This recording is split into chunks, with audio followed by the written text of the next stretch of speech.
আজ আমি শিবাজির চরিত্র ও কৃতিত্ব নিয়ে আলোচনা করব। তাহলে চলো আলোচনাটা শুরু করি। কোনো ব্যক্তি জন্ম থেকেই প্রকৃতিদত্ত প্রতিভার অধিকারী হন, আবার কোনো ব্যক্তি পরিশ্রম ও চেষ্টার দ্বারা প্রতিভা অর্জন করেন। শিবাজি ছিলেন প্রথম গোষ্ঠীর প্রতিভা। অষ্টাদশ শতকে হায়দার আলী বা রঞ্জিত সিংয়ের তিনি ছিলেন পূর্বসূরি। হায়দার আলী ও রঞ্জিত সিং এর মতো শিবাজির অক্ষরজ্ঞান ছিল না। পুঁথিগত বিদ্যার উপর নির্ভর না করে স্বাভাবিক বুদ্ধি ও দক্ষতার জোরে তিনি সাম্রাজ্য স্থাপন করেন এবং মারাঠা জাতীয় রাষ্ট্র গঠন করেন। শিবাজিকে নানা দিক থেকে রঞ্জিত সিংয়ের সঙ্গে তুলনা করা যায় না। শিবাজি যেমন স্বাধীন মারাঠা রাষ্ট্রের প্রতিষ্ঠা করেন, রঞ্জিত সিং তেমনি স্বাধীন শিখ রাষ্ট্রের প্রতিষ্ঠা করেন। উভয়ই ছিলেন নিরক্ষর। শিবাজি যেমন বিচ্ছিন্ন চেতনাহীন মারাঠা জাতিকে ঐক্যবদ্ধ করেন, রঞ্জিত সিং সেইরূপ বিভিন্ন মিশলে বিভক্ত শিখ জাতিকে ঐক্যবদ্ধ করেন। তবে এই তুলনা বেশি দূর যেতে পারে না, কারণ রঞ্জিত সিং শিবাজির মতো সামরিক প্রতিভা অধিকারী ছিলেন না। শিবাজি মুঘলের বিরুদ্ধে যেরূপ সারা জীবন যুদ্ধ করেন, রঞ্জিত সিংকে তা করতে হয়নি। শিবাজির সঙ্গে আকবরের কিছু সাদৃশ্য লক্ষ্য করা যায়। উভয় নেতা প্রায় শূন্য অবস্থা থেকে রাজ্য বিস্তার করেন। উভয়ই প্রতিকূল শক্তির বিরুদ্ধে সংগ্রামের দ্বারা সাম্রাজ্য স্থাপনে সক্ষম হন। আকবর ও শিবাজি উভয়ই রণকুশলী ছিলেন। উভয়ই উন্নত কার্যকরী শাসন ব্যবস্থা গড়েন।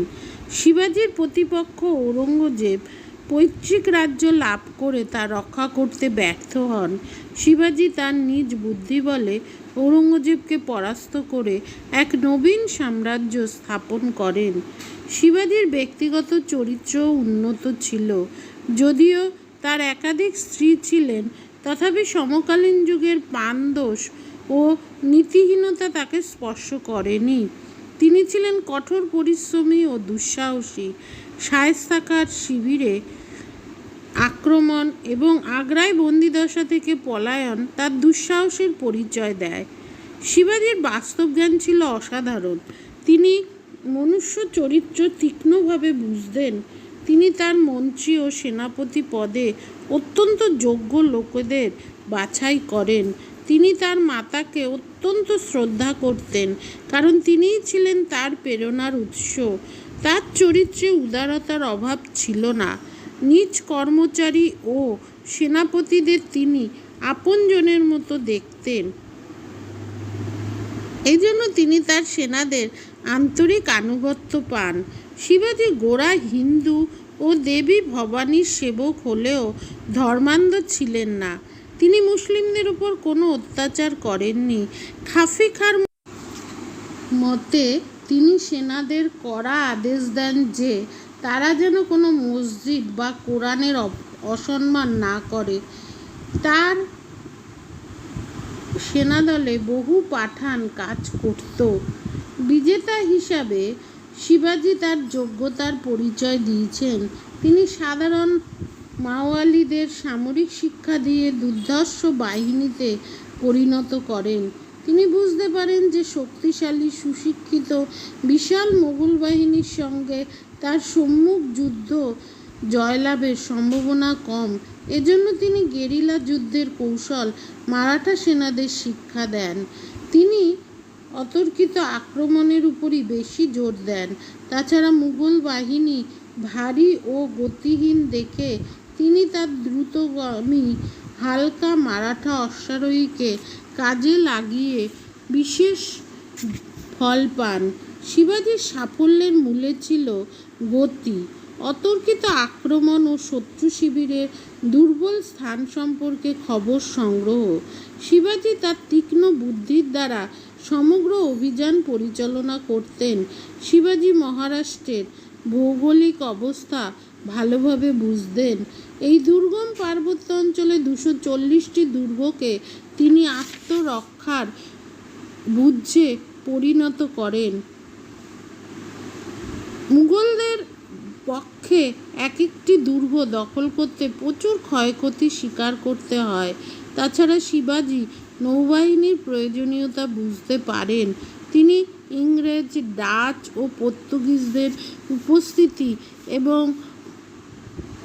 জাজিরায় হাবশিদের উপস্থিতি সম্পর্কে সচেতন ছিলেন। জি.এস. সরদেশাই নামে ঐতিহাসিক বলেছেন যে শিবাজি এক সর্বভারতীয় হিন্দু রাষ্ট্র স্থাপনের পরিকল্পনা করেন।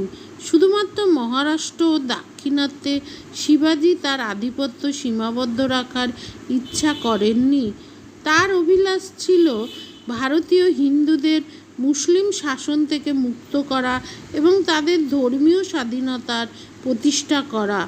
এই মতের সমর্থনে সরদেশাই বলেছেন যে শিবাজি আগ্রায় ঔরঙ্গজেবের দরবারে যান উত্তর ভারতের অবস্থা নিজ চোখে দেখে মুক্তির উপায় খোঁজার জন্য। 2 শিবাজি চৌথ ও স্বদেশমুখী কর স্থাপন করে মুঘল সাম্রাজ্যে তার আধিপত্য বিস্তার করেন। 3 শিবাজি তার সেনাদল গঠন করে হিন্দু সম্প্রদায়কে সামরিক ভিত্তিতে অনুপ্রাণিত করার চেষ্টা করেন। 4 তিনি রামদাস স্বামীর হিন্দু রাষ্ট্রের আদর্শে উদ্দীপিত হন। রামদাস স্বামীর দ্বারা শিবাজিকে লিখিত এক পত্রের কথা মহারাষ্ট্রে প্রচলিত আছে। এই পত্রে স্বামী শিবাজিকে ধর্ম সংস্থাপনের উপদেশ দেন। 5 শিবাজি হিন্দু মন্দির, ব্রাহ্মণ প্রভৃতির সেবা করতেন।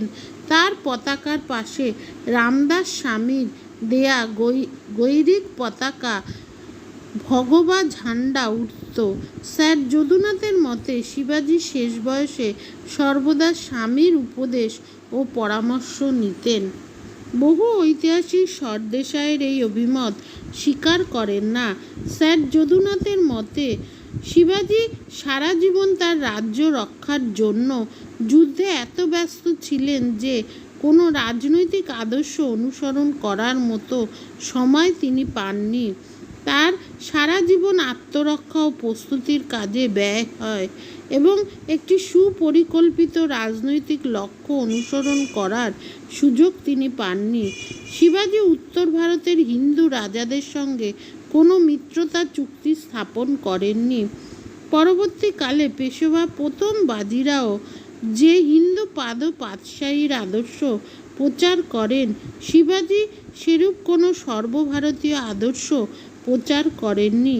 ডক্টর ঈশ্বরী প্রসাদের মতে রামদাস স্বামী শিবাজির গুরু হলেও শিবাজির শাসন নীতিকে তিনি প্রভাবিত করেন এমন কোনো প্রমাণ নেই।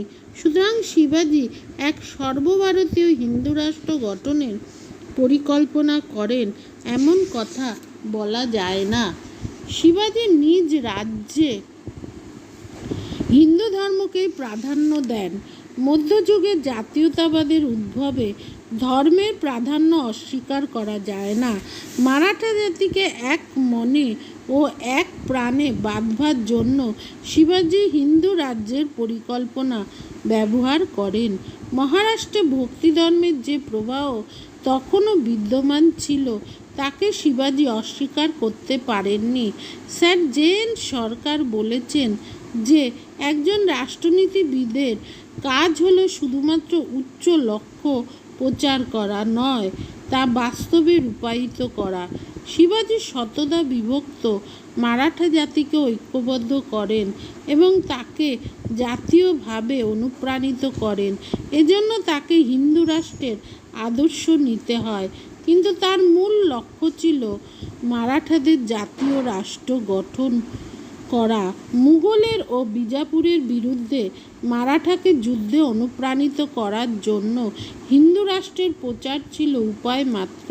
ডক্টর ঈশ্বরী প্রসাদের মতে একটি নির্যাতিত সম্প্রদায়ের কাছে তিনি নতুন আশার ও মুক্তির তারকারূপে উদিত হন। শিবাজি ছিলেন নিঃসন্দেহে মারাঠা জাতীয়তাবাদের স্থাপয়িতা। শিবাজির শাসনতান্ত্রিক প্রতিভাও কম ছিল না। তার শাসন ব্যবস্থার মূল কথা ছিল রাষ্ট্রীয় ঐক্য রক্ষা ও জনসাধারণের কল্যাণকর কাজ করা। তার শাসন ব্যবস্থায় মৌলিক চিন্তার প্রভাব দেখা যায়। যদিও তিনি ভূমি রাজস্ব ব্যবস্থার ক্ষেত্রে মালিক অম্বরের সংস্কার দ্বারা প্রভাবিত হন, অন্যান্য বিষয়েও তার নিজস্ব প্রতিভার পরিচয় দেন। রানারে শিবাজির শাসন ব্যবস্থার বৈশিষ্ট্য সম্পর্কে বলেছেন যে, ১. শিবাজি রায়তওয়ারি ব্যবস্থা চালু করেন। ২. তিনি অষ্টপ্রধানের মধ্যে ক্ষমতা ভাগ করে দেন। ৩. তিনি এক অসাধারণ সামরিক সংগঠন করেন। ৪. তিনি জাগির প্রথা লোপ করে নগদ বেতন প্রথা চালু করেন। ৫. শাসন কাজে সকল শ্রেণীর সম্প্রদায়ের লোকেদের সুযোগ দেন। শিবাজির প্রতিষ্ঠিত রাষ্ট্রকে স্মিথ দস্যু রাষ্ট্র বা রাবার স্টেট বলেছেন, কারণ শিবাজি অন্য রাজ্য থেকে বলপূর্বক চৌথ ও স্বদেশমুখী আদায় করতেন। কিন্তু স্মিথের এই অভিমত যুক্তিসহ নয়। প্রথমত, শিবাজি এইভাবে সংগৃহীত অর্থ নিঃস্বার্থে বা বিলাস ব্যসনে ব্যয় না করে মারাঠা রাষ্ট্রের প্রয়োজনে করেন। দ্বিতীয়ত, শিবাজি তার প্রজাদের সুশাসন করতেন, একথা সকলেই স্বীকার করেন। তিনি নিজ প্রজাদের উপর কখনো এই কর চাপিয়ে দেননি। তৃতীয়ত, শিবাজির রাজ্যকে বিজাপুর ও মুঘল শক্তি নিরন্তর ধ্বংসের চেষ্টা করে। এরূপ অবস্থায় তাকে এক বৃহৎ সেনাদল রাখতে হয়, যারা ব্যয় মহারাষ্ট্রবাসীর পক্ষে বহন করা সম্ভব ছিল না। সুতরাং শিবাজি বলতেন যে, মুঘল সম্রাট তাকে চৌথ আদায় করতে বাধ্য করেছেন। চতুর্থত, শিবাজি মারাঠার জাতীয় রাষ্ট্রের পত্তন করেন। তার নেতৃত্বে মারাঠারা এক অদম্য উদীয়মান শক্তিতে পরিণত হয়, যারা অষ্টাদশ শতকে প্রায় ভারতের সার্বভৌম ক্ষমতা লাভ করার উপক্রম করে। ইতিহাসের এই উদীয়মান শক্তির গুরুত্ব উপলব্ধি না করে স্মিথ শিবাজির প্রতি সুবিচার করেননি। শিবাজির প্রতিষ্ঠিত রাষ্ট্র স্থায়ী হয়নি। ঈশ্বরীপ্রসাদের মতে এই রাষ্ট্রের ভিত্তি ছিল সামরিক। শিবাজির মৃত্যুর পর উপযুক্ত নায়কের অভাবে তার শাসন ব্যবস্থা ভেঙে পড়ে। শিবাজির শাসন ব্যবস্থায় কোনো গণতান্ত্রিক চরিত্র ছিল না। সকল ক্ষমতার আধার ছিলেন ছত্রপতি। শিবাজির পর যোগ্য লোক না থাকায় প্রশাসন দুর্বল হয়ে যায়। স্যার জেন সরকারের মতে, শিবাজি মারাঠাদের মধ্যে জাতিভেদ দূর করতে পারেননি। যতদিন মুঘলের বিরুদ্ধে লড়তে হয় ততদিন মারাঠারা এক ছিল। তারপর তাদের মধ্যে জাতিভেদ প্রবল হয়ে জাতীয় ঐক্য ভেঙে যায়। মহারাষ্ট্রের ব্রাহ্মণ সম্প্রদায় ছিল অত্যন্ত ক্ষমতালোভী, স্বার্থপর ও ষড়যন্ত্রকারী। এদের কুটিল চক্রান্তে মারাঠা রাষ্ট্রের ক্ষতি হয়। শিবাজির রাষ্ট্রে মারাঠা সর্দার বা সামন্তরা বিশেষ প্রভাবশালী ছিল। শিবাজির মৃত্যুর পর এরা নিজ নিজ অঞ্চলে অর্ধস্বাধীনভাবে শাসন করতে থাকেন। প্রতি জায়গিরদার নিজ নিজ ওয়াতন বা জায়গির রক্ষার দিকেই মন দেন। জাতীয় স্বার্থকে অবহেলা করা হয়। এই সামন্তদের ক্ষমতার দ্বন্দ্বে মারাঠা রাষ্ট্র ধ্বংস হয়ে যায়। শিবাজির মতো কোনো শক্তিশালী লোক না থাকায় তাদের নিয়ন্ত্রণ করা যায়নি। শিবাজি ও মুঘল পরস্পরের বিরুদ্ধে যুদ্ধে লিপ্ত থাকায় শিবাজি সাম্রাজ্য ঐক্য ও সংহতি স্থাপনের সময় পাননি। মুঘল সাম্রাজ্যের শিবাজির সঙ্গে দীর্ঘ যুদ্ধে ভাঙতে থাকে। ভারতবর্ষ হলো বহু ধর্মের ও সম্প্রদায়ের দেশ। এই দেশে কোনো এক বিশেষ ধর্ম, তা হিন্দু বা ইসলাম হোক, তাকে আশ্রয় করে রাজ্য করার চেষ্টা সফল হতে পারে না। যে ভুল ঔরঙ্গজেব করেন, শিবাজিও প্রায় এই ভুল করেন। স্যার জে.এন. সরকার বলেছেন, শিবাজি যত হিন্দু স্বরাজের গোঁড়ামি দেখান, তত এই রাষ্ট্রের পতনের বীজ রোপিত হয়।